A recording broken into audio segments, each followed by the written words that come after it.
पहले corona radiata को fuse करेगा, उससे पार होगा, मतलब it will move across the corona radiata. This is orange colour layer which is shown as projections outside.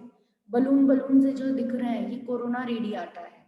अब इसको क्रॉस करके एक स्मूथ सर्कुलर लेयर आएगी, that will be your zona pellucida layer of the egg or ovum. Then at that point of meeting of on the zona pellucida, there will be a binding reaction. Binding reaction means identification, recognition of the sperm, identification that it is of same species, and then the sperm head will be attached to the zona pellucida, and after the completion of binding reaction acrosome will be there. Acrosome फिर lyse हो जाएगा, release कर देगा अपनी enzyme, zona pellucida पिघल जाएगी और फिर अंदर का जो न्यूक्लियस होगा, स्पर्म के अंदर का जो प्रो न्यूक्लियस होगा हेड में, वो आराम से पार हो जाएगा and it will go inside the egg. यहाँ पे हमें यही देखना है, इस वीडियो में यही फोकस करना है कि किस तरीके से ज़ोना पेलुसिडा के अंदर अपना न्यूक्लियस छोड़ता है. The sperm must push through this layer to reach the outer layer of the egg, the zona pellucida. When sperm reach the zona pellucida, they attach to specialized sperm receptors on the surface, which triggers their acrosomes to release digestive enzymes, enabling the sperm to burrow into the layer. Inside the zona pellucida is a narrow, fluid-filled space just outside the egg cell membrane. The first sperm to make contact will fertilize the egg. So first sperm आ चुका है और अब ये अपना nucleus इसके अंदर छोड़ रहा है. After a perilous journey and against incredible odds, a single sperm attaches to the egg cell membrane. Within a few minutes, their outer membranes fuse and the egg pulls the sperm inside.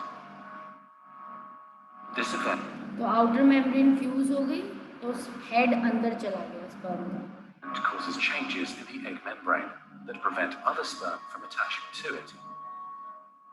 और अब कोई भी दूसरे sperms इससे attach नहीं हो सकते क्योंकि अब ब्लॉक हो जाता है. ज़ोना पेलुसिडा अपने आप को हार्ड कर लेती है and now no sperm can enter.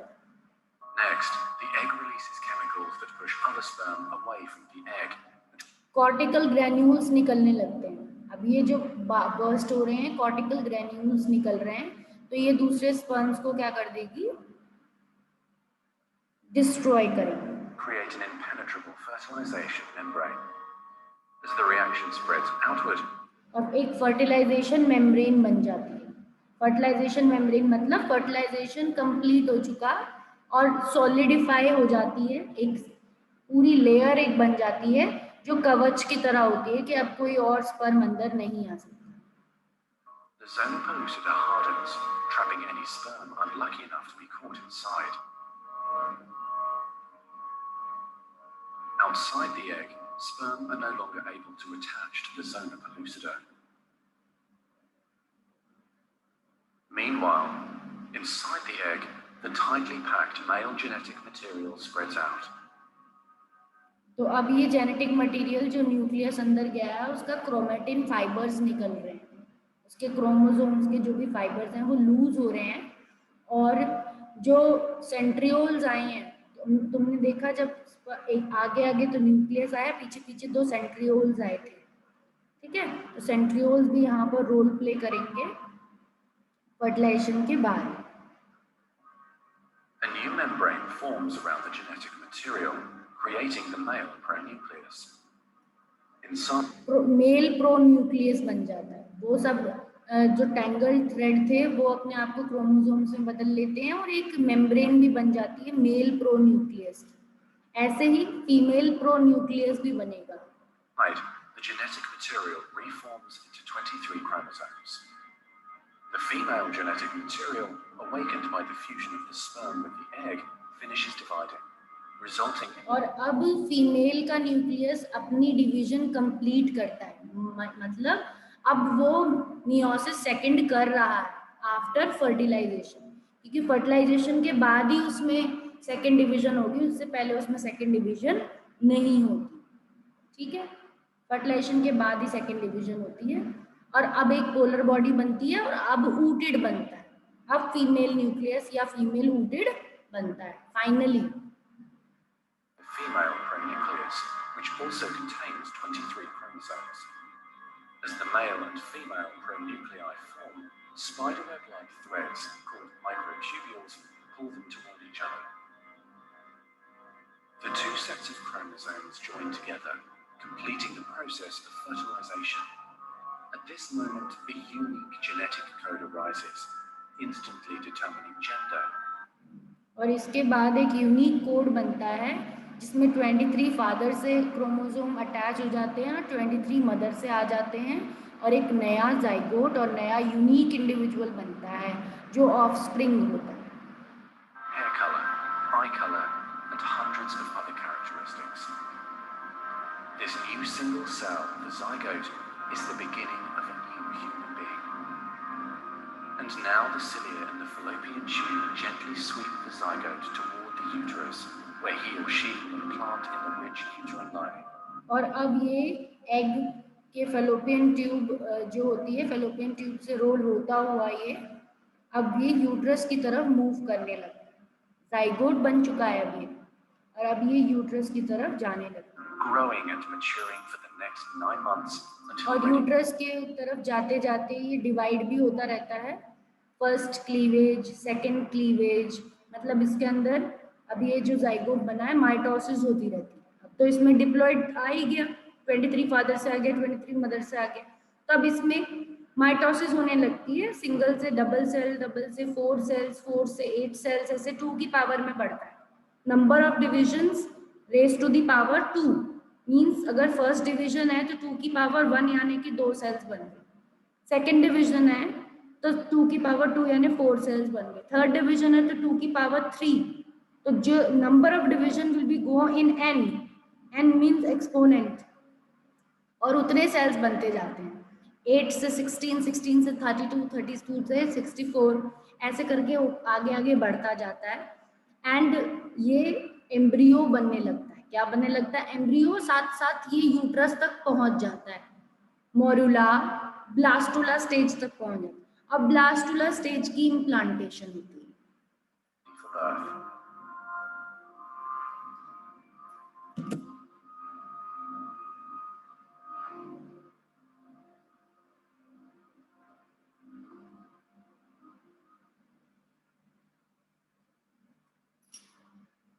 ठीक है, समझ में आया सभी को?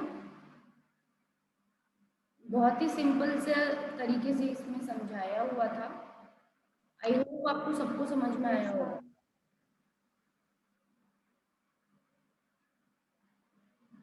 Is it clear to everyone?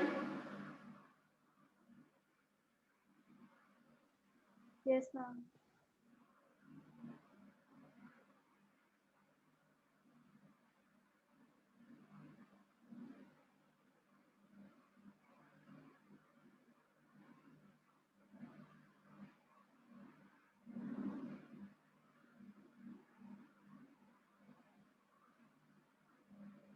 तो वो इमेजेस मैंने सीडी करके भेज दी हैं, तो अब उन इमेजेस से पढ़ लेते हैं।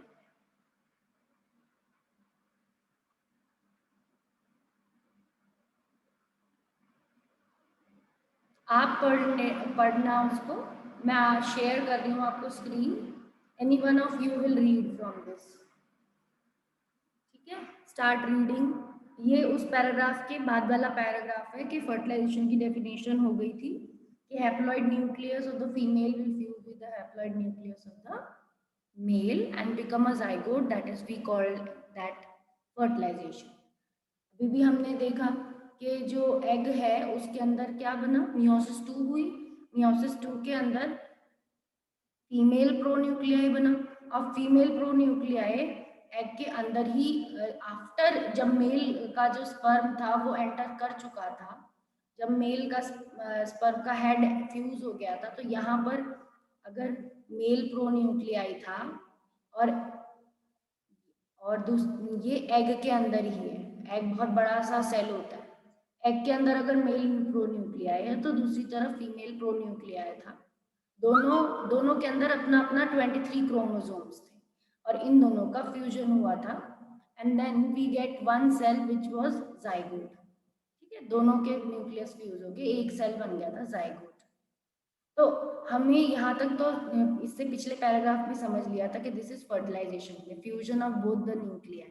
बट इसके आगे क्या लिखा हुआ है, what is written in the page that you read from that, any one of you will read from here, जो स्क्रीन शेयर है इसको पढ़ो। कोई भी रीड कर लो, एक बच्चा, any one, Himanshi, Monisha, any one read from hair. About 100 reach the site, इसमें यही एक्सप्लेन भी किया हुआ है जो हमने भी वीडियो में देखा। जल्दी जल्दी फास्ट पढ़ोगे, अगर आपको अंडरस्टूड है तो हम इसे एक्सप्लेन करेंगे और अगर अंडरस्टूड कहीं पे कोई कुछ नहीं आता तो मुझे बता दो।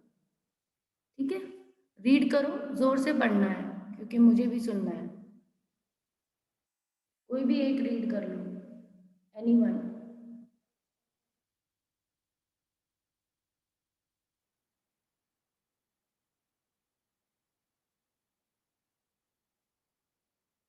Yes, you don't want to read, you want me to read,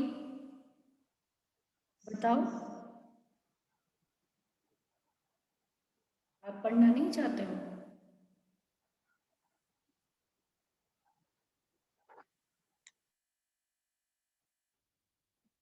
आरोही, अनुष्का, हिमांशी, कोई भी रीड नहीं करना चाहता?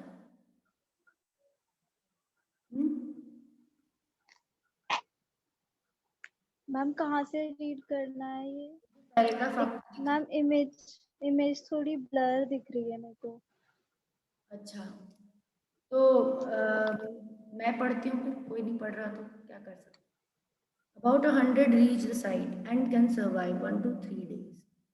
मैंने जो बताया था वही है ये, कि कुछ 100 स्पर्म होते हैं जो उस जगह पहुंचते हैं एम्प्यूला तक और 1 से 3 दिन तक वहाँ रहते हैं।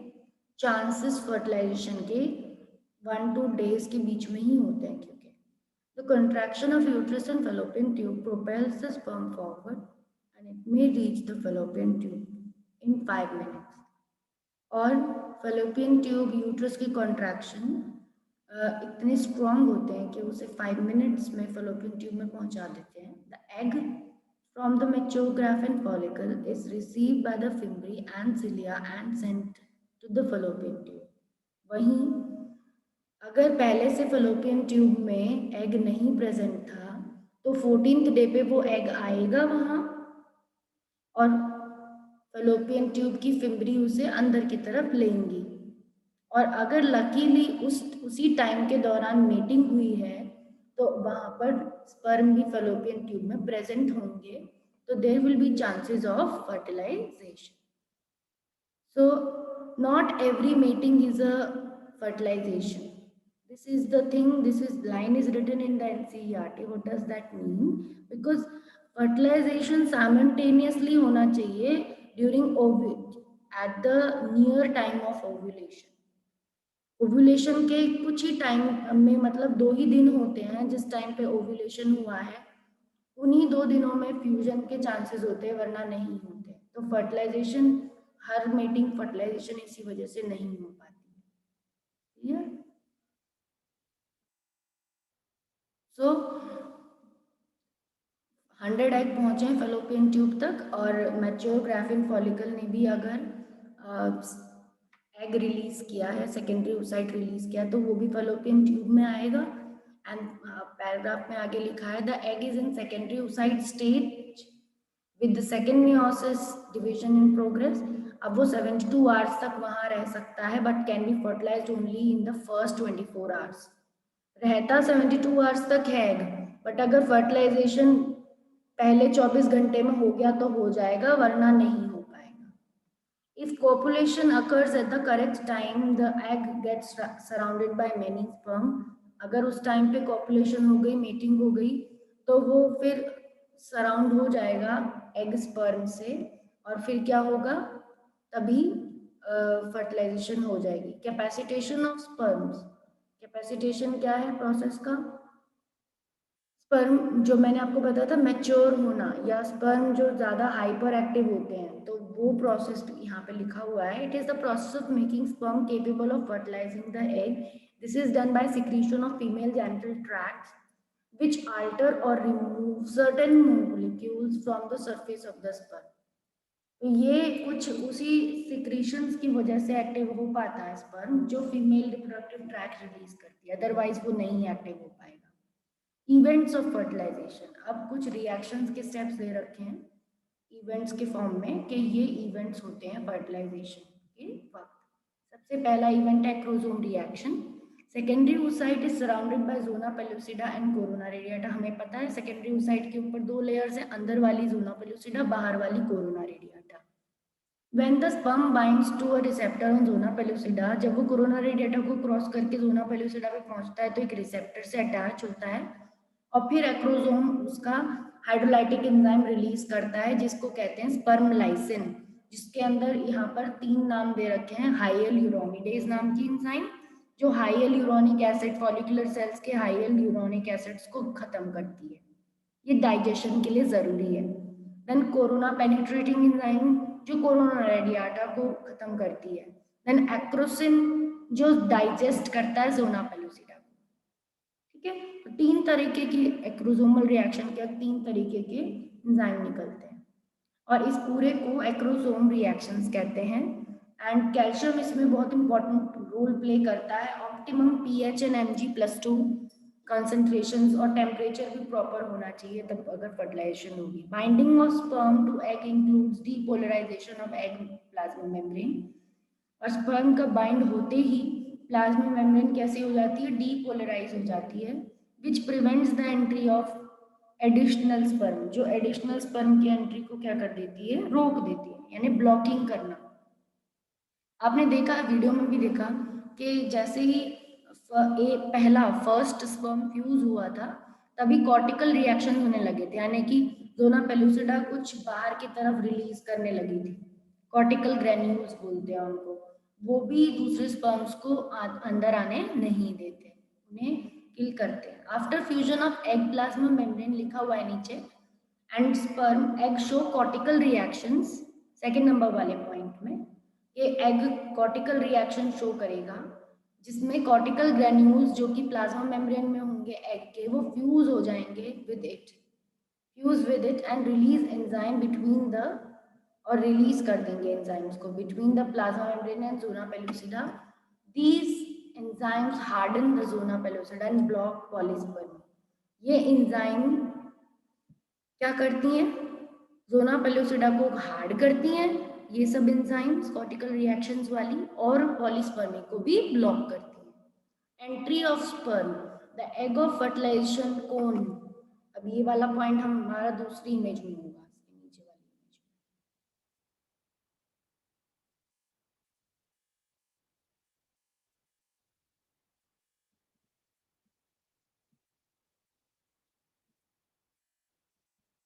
में. इमेज 3 ही है.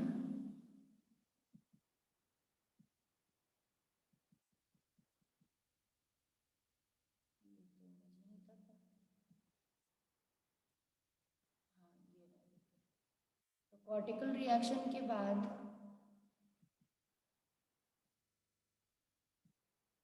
शो हो रहा है आपको, कॉर्टिकल रिएक्शन के बाद एंट्री ऑफ स्पर्म है थर्ड पॉइंट. ठीक है, entry of sperm, is it visible to you? Yes ma'am. Entry of sperm में लिखा हुआ है the egg forms a fertilisation cone. Egg एक फर्टिलाइजेशन कोन बना लेता है by extending microvilli around the sperm enabling sperm to enter the egg. आपने video में भी देखा, बहुत आराम से दिखा रहे थे, जैसे उसका हेड फ्यूज हुआ था तो प्लाज्मा मेम्ब्रेन में स्पर्म के लिए एक कोन जैसा बना, या फिर उसकी फिंगर लाइक प्रोजेक्शन स्पर्म के हेड पे चढ़ गई थी. आपने देखा था कैसे विलाई स्पर्म के हेड पे चढ़ के उसको अंदर की तरफ ले गई थी.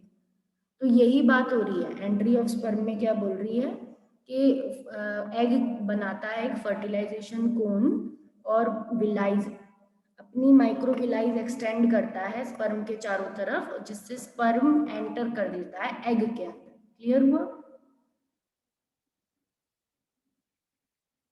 तो आप Yes, ma'am. सबसे पहले हुआ आपका एक्रोसोमल रिएक्शन, सेकंड नंबर पे हुआ कॉर्टिकल रिएक्शन, थर्ड नंबर पे entry of sperm, fourth number पे क्या बताया है, karyogamy. Karyogamy means fusion of nucleus. Cairo word कहीं पे भी आए मतलब न्यूक्लियस के लिए होता है। किसके लिए होता है? न्यूक्लियस के लिए। क्लियर हुआ? Yes, ma'am. ठीक है, तो कैरियोगैमी मतलब अब स्पर्म का हेड अंदर गया है, तो स्पर्म का हेड में सिर्फ क्या अंदर गया होगा? न्यूक्लियस ही अंदर गया होगा स्पर्म Yes. के। तो प्रोन्यूक्लियस अपने आप को रिफॉर्म करता है, हमने वीडियो में देख ही लिया। एंड ऑलरेडी जो उसके अंदर सेकेंडरी ओसाइट का न्यूक्लियस होता है, वो उसके स्पर्म के हेड के अंदर आने की वजह से मियोसिस सेकेंड कंप्लीट करता है और फीमेल प्रोन्यूक्लियाई बनाता है। क्या बनाता है? Female pronuclei. Clear? Yes, ma'am. Very good.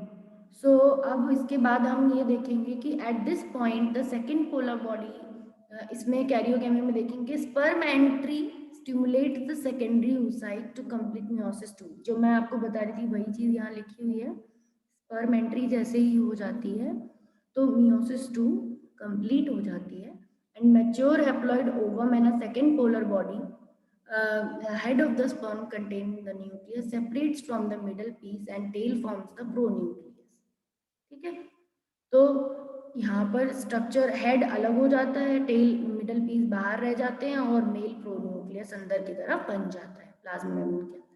At this point, the second polar body degenerate and the chromosomes of the ovum, which are not organized into nucleus, forms the female pronucleus। पहले तक इसमें जो बना second polar body वो तो degenerate हो जाता है और जो इसका सेकेंड पोलर न्यूक्लियर के डिजेनरेशन के बाद जितने भी 23 क्रोमोसोम बचते हैं वो एक कवरिंग अपने ऊपर बना लेते हैं और वो फीमेल प्रोन्यूक्लियस होता है। अब दो न्यूक्लियस हैं एग के अंदर, एक फीमेल प्रोन्यूक्लियस है और एक मेल प्रोन्यूक्लियस है और ये दोनों अब फ्यूज हो जाएंगे। The nuclear envelope of sperm break down and mixing the chromosomes of the sperm ovum take place। अब दोनों की मेम्ब्रेन फ्यूज हो जाएंगी, इसी को कैरियोगैमी कहते हैं। एम्फीमिक्सिस कहते हैं, मतलब both pronuclei are fusing. This is called karyogamy and amphimixis. It result in the formation of zygote. इसी से क्या होता है? जाइगोट बनता है and then now mother is said pregnant. अभी उसको प्रेग्नेंट बोला जा सकता है after fertilization, after zygote formation. Now sex of offspring, तो ये तो आप 10th में भी पढ़ते आ रहे हो, तो बहुत ही सिंपल है। तो मैं चाहती हूँ कोई एक बच्चा मुझे सेक्स डिटर्मिनेशन का एक्सप्लेन करे, क्योंकि ये 10th में भी था। Who will explain me this flow chart? Yes? Ma'am क्या बोल रहे हो आप? ये फ्लो चार्ट एक्सप्लेन करना है बेटा, sex of offspring. Because fertilisation तो आपके लिए नया टॉपिक था, बट ये सेक्स ऑफ ऑफस्प्रिंग तो आपके लिए पुराना टॉपिक है, 10th में भी था ये। तो एक्सप्लेन करने की कोशिश करो। How the sex of baby is determined. You are looking at the screen ना, screen is showing you. So who will explain me? Explain. Himanshi, Monisha, Arun, yes ma'am. कोई भी समझाओ मुझे से। मैम इस फ्लो चार्ट में ये दिखा रहा है कि जो मदर के वो हैं क्रोमोसोम नंबर। मैम, इसमें 23 जो क्रोमोसोम्स होते हैं वो मदर के उससे आते हैं ओवम से, और 23 क्रोमोसोम्स फादर के स्पर्म से। ठीक है। तो उस उसमें 44 तो मदर के ही होते हैं। और अगर मैम अगर एक लास्ट वाला एक्स के साथ एक्स फ्यूज होगा तो फिर वो बेबी गर्ल होगी, और अगर वो एक्स वाई होगा तो बेबी बॉय होगा। गुड। मैम ये थोड़ा कंफ्यूजिंग सा है। कंफ्यूजिंग क्या है इसमें? कुछ भी कंफ्यूजिंग नहीं है। मदर में पेरेंट्स दिखाए हुए हैं पहले, सबसे पहले ऊपर मदर फादर जो है वो पेरेंट है, उसमें तो डिप्लॉइड सेल्स ही होंगे। नीचे हेडिंग दी हुई है गैमेट्स। मदर के साइड में एक और साइड वाइज हेडिंग दी है कॉर्नर में लेफ्ट साइड में कि गैमेट्स वो हैं। तो ऊपर मदर जो है वो गैमेट्स बनाएगी, तो गैमेट्स में तो 22 प्लस एक्स 22 प्लस एक्स ऐसे ही आएगा। Yes ma'am. तो डिप्लॉइड से हैप्लॉइड हो गया, तो जो भी गैमेट बने उनमें मदर के तो सारे गैमेट्स में यही होएगा। मदर के 22 तो ऑटोजोम्स होंगे, यानी कि नॉर्मल क्रोमोसोम्स फर्स्ट 22, और जो 23rd क्रोमोसोम होता है वो सेक्स क्रोमोसोम होता है, वो या तो एक्स होता है या तो वाई होता है। तो मदर में ही वो क्या हो सकता है, एक्स। ठीक है, वो सिर्फ और सिर्फ एक्स हो सकता है मदर के गैमेट्स में। वाई? बिकॉज मदर में डिप्लॉइड केस में दोनों क्रोमोसोम कैसे हैं, एक्स।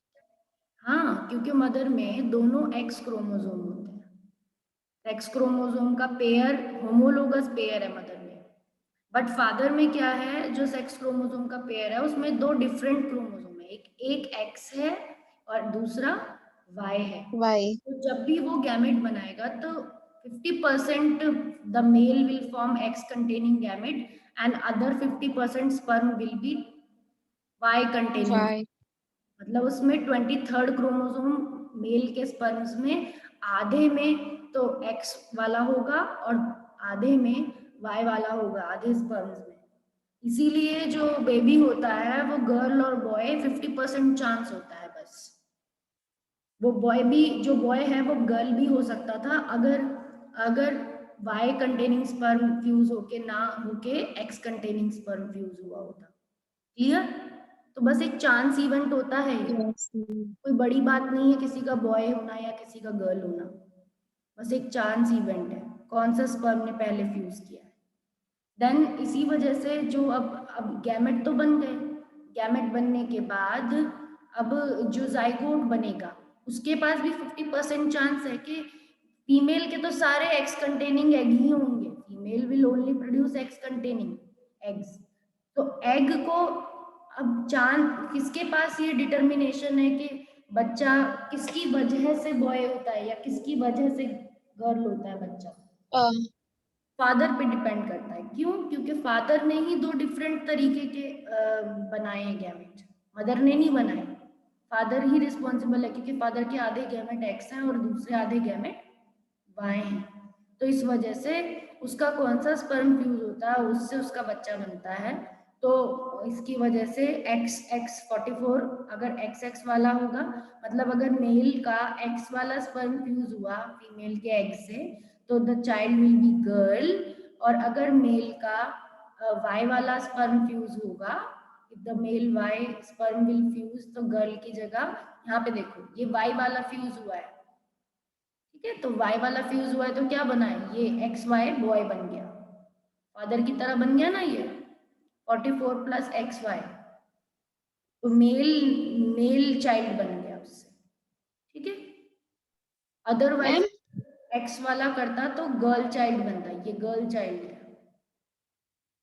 तो 50% गर्ल चाइल्ड बनते हैं, 50% चांस होता है कि बॉय चाइल्ड भी हो सकता है। Excuse me ma'am. हाँ बताओ। मैम मैंने सुना है कि इनिशियली जो सारे वो होते हैं वो फीमेल होते हैं। वो इस पे नहीं है डिपेंड, वो डिपेंड करता है आपकी डेवलपमेंट पे। डेवलपमेंट के हिसाब से ऐसा कहा जाता है कि जो इनिशियल फेज होता है वो फीमेल डेवलपमेंट है, बिकॉज जो वाई क्रोमोसोम है वो भी इवोल्यूशन के वक्त बाद में बना है, चेंज बाद में आया है उसमें, वरना एक्स कंटेनिंग क्रोमोसोम्स ही होते थे पहले। जो वाई क्रोमोसोम की इवोल्यूशन है वो एक्स में ही रीजनरेशन आने में आई है, बनी है।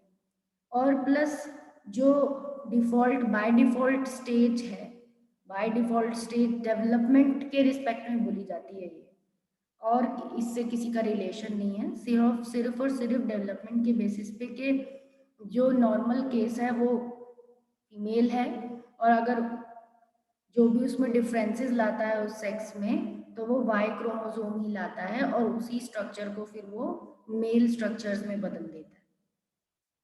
ठीक है, क्योंकि वाई में कुछ ऐसी जीन्स होती हैं जो सेक्स डिटरमाइनिंग जीन्स होती हैं, जो एंड्रोजन प्रोड्यूसिंग जीन्स होती हैं, जो टेस्टोस्टेरोन प्रोड्यूसिंग जीन्स होती हैं, जो कि मेल हार्मोन है, फीमेल नहीं है। ठीक है। वाई में कुछ ऐसे सेक्स डिटरमाइनिंग रीजन्स होते हैं, SDR बोलते हैं इनको, वाई क्रोमोसोम्स में, जो कि मेलनेस के लिए रिस्पॉन्सिबल है, वो ही चाइल्ड को मेल बनाते हैं। तो डेवलपमेंट का, ओके मैम। ठीक है। तो अब हम यहाँ पर ये सेशन एंड करते हैं, तो इसके बाद हम नेक्स्ट क्लास में पढ़ेंगे, ठीक है। Okay ma'am. Okay ma'am. समझ में आ गया जो भी आज पढ़ाया हमने, फर्टिलाइजेशन। यस। Yes ma'am. तो इसके बाद हमारा इम्प्लांटेशन रहेगा, तो वो हम नेक्स्ट क्लास में पढ़ेंगे। तो जो हिमांशी ने PPT बनाया उसको भी डिस्कस कर सकते हैं, अच्छा बनाया है, तो उसके थ्रू हम इम्प्लांटेशन पढ़ लेंगे और वीडियो भी देख लेंगे। Okay ma'am. आप खुद से भी सर्च कर सकते हो, ठीक है। वीडियो अवेलेबल है इंटरनेट पे, आप खुद से भी इम्प्लांटेशन के वीडियो सर्च कर सकते हो, देख सकते हो। So I'm ending the class. Okay, take care. Bye. Bye ma'am. Bye.